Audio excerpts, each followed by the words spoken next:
നിങ്ങളുടെ favourite shows ഇനി ഒരിക്കലും മിസ്സാവില്ല. ഇപ്പോൾ C5 കാണും നിങ്ങളുടെ ഫേവറേറ്റ് ഷോസ് തികച്ചും സൗജന്യമായി.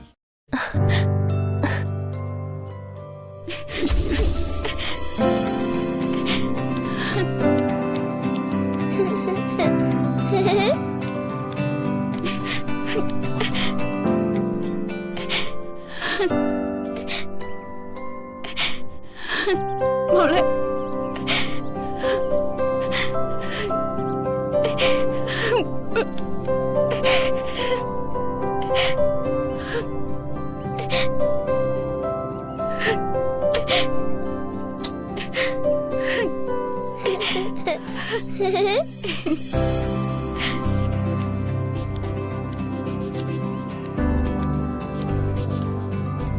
മോളെ എന്ത് പണിയായി കാണിച്ചത്?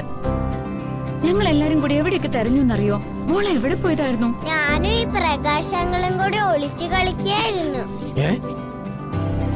എന്നോടൊപ്പം ഒളിച്ചു കളിച്ചെന്നോ?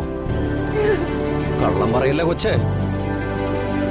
എന്നെ കണ്ടിട്ട് കണ്ടില്ലാന്ന് കള്ളം പറഞ്ഞ് അമ്മയെ കരയിപ്പിച്ചില്ലേ? അതുകൊണ്ടാ ഞാനും കള്ളം പറഞ്ഞത്. ഞാനും ഈ വിനുവങ്ങളും കൂടിയാ ഒളിച്ചു കളിച്ചത്.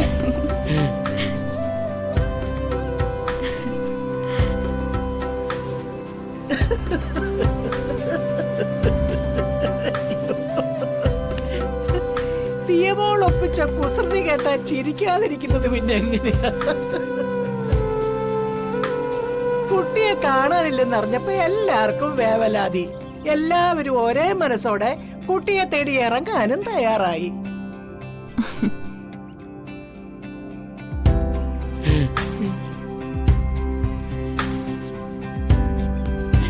ഒരു കുടുംബത്തില് പല പ്രായക്കാരും പല സ്വഭാവക്കാരും ചില്ലറ വഴക്കുകളും അഭിപ്രായ വ്യത്യാസങ്ങളും ഒക്കെ ഉണ്ടാവും. പക്ഷേ ഒരു കുസൃതിക്കുരുന്ന് വിചാരിച്ച എല്ലാരും അതൊക്കെ മറക്കും.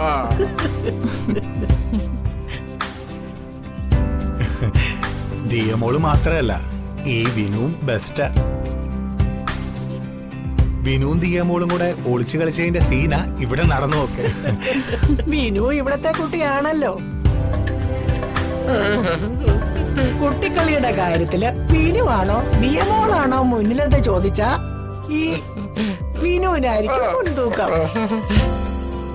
കുട്ടിയെ കാണാനില്ല എന്ന് പറഞ്ഞപ്പോ അവളെ കണ്ടുപിടിക്കാൻ ഞാനും സഹകരിച്ചു എന്നുള്ളത് ശരി തന്നെയാ. പക്ഷേ എന്റെ അഭിപ്രായത്തിന് ഇപ്പോഴും മാറ്റമില്ല. വിനുവും ഈ കുട്ടിയും പാഴ് ജന്മങ്ങളാണ്.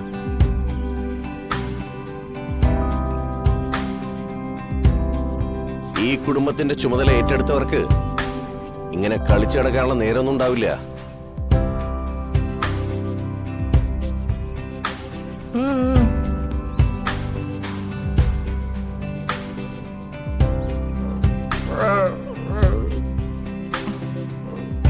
മോനെ, ദിയമോള് കാലിന് സ്വാധീനം ഇല്ലാത്ത കുട്ടിയാ. ഒളിച്ചു കളിക്കാനൊന്നും അവളെ നിർബന്ധിക്കരുത്. വന്ദനെ, മോളെ കുറച്ചുകൂടി ശ്രദ്ധിക്കണം. കാലിനധികം സ്ട്രെയിൻ കൊടുക്കാൻ പാടില്ലെന്ന് ഡോക്ടർ പറഞ്ഞത് ഓർമ്മ വേണം.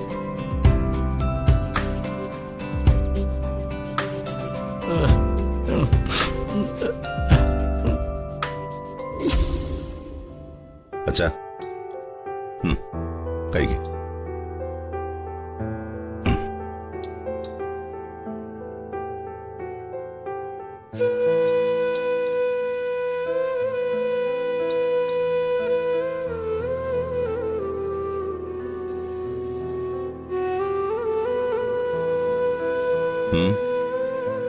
നിനക്കെന്തോ പറയാനുള്ള പോലെ?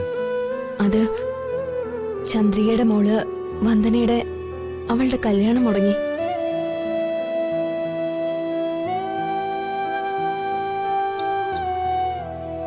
കല്യാണ മണ്ഡപത്തിലേക്ക് വരുന്ന വഴി പയ്യനും കുടുംബവും സഞ്ചരിച്ചിരുന്ന കാറ് അപകടത്തിൽപ്പെട്ടു.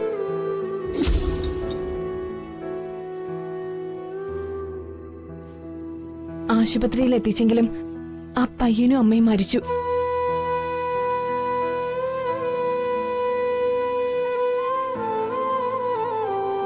പയ്യന് ആദ്യ ബന്ധത്തിലുണ്ടായിരുന്ന കുട്ടി മാത്രം രക്ഷപ്പെട്ടു. പാവം ചന്ദ്രിക ആകെ തളർന്നിരിക്കുക. അതുകൊണ്ടെന്താ? ഇങ്ങനെയുള്ള അവസരത്തിലെങ്കിലും ശത്രുത മറന്ന് അവിടെ പോയി ചന്ദ്രികയെ ആശ്വസിപ്പിക്കേണ്ട കടമ നമുക്കില്ലേ?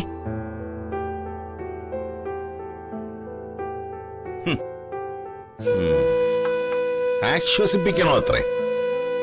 എടേ, ഇങ്ങനെ ജീവച്ഛവം പോലെ ഇരിക്കുന്ന ഈ മനുഷ്യനെ ആശ്വസിപ്പിക്കാൻ ഞാൻ മാത്രമേ ഉണ്ടായിരുന്നുള്ളൂ. അത് നീ മറക്കരുത് കേട്ടോ.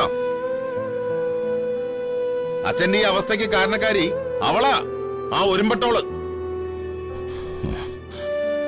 സ്വന്തം കുടുംബം തൊളിച്ചിട്ട് കണ്ണി കണ്ടവന്റെ ഒപ്പം ഇറങ്ങിപ്പോയി കുടുംബം ഉണ്ടാക്കിയവളാ അവള്.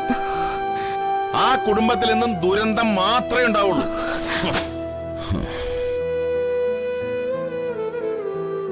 ആ, നീ പോയി അച്ഛനെ ഗുളിക എടുത്തോണ്ട് വാ. ചെല്ല്.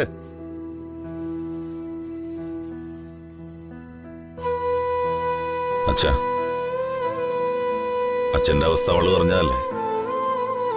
എന്നിട്ട് അവളൊന്ന് തിരിഞ്ഞു നോക്കിയോ?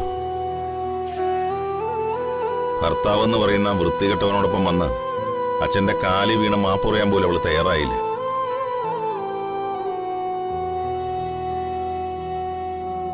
അങ്ങനെ അവള് ചെയ്തിരുന്നെങ്കിൽ ഞാൻ ഒരുപക്ഷെ എല്ലാം ക്ഷമിച്ചേനെ. ആശ്വസിപ്പിക്കണോ അത്രേ? ആ നശിച്ചവളുടെ ദുരഭിമാനത്തിന് ദൈവം കൊടുത്ത ശിക്ഷയത്.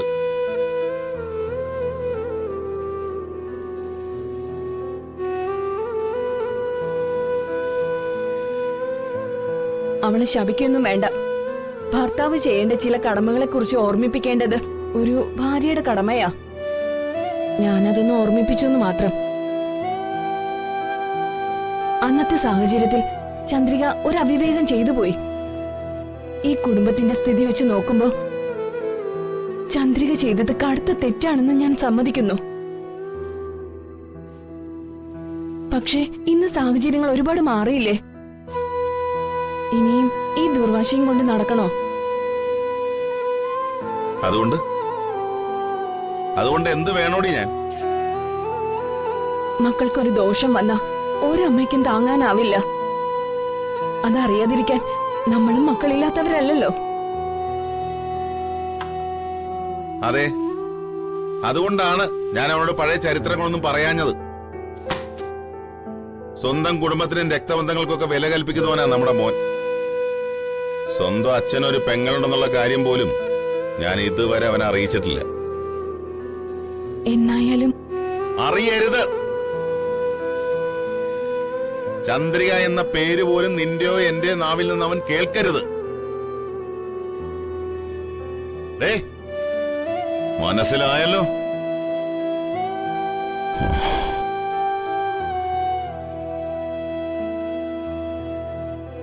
ഡൗൺലോഡ് ചെയ്യൂ C5 ആപ്പ്. കാണൂ എല്ലാ എപ്പിസോഡുകളും സൗജന്യമായി.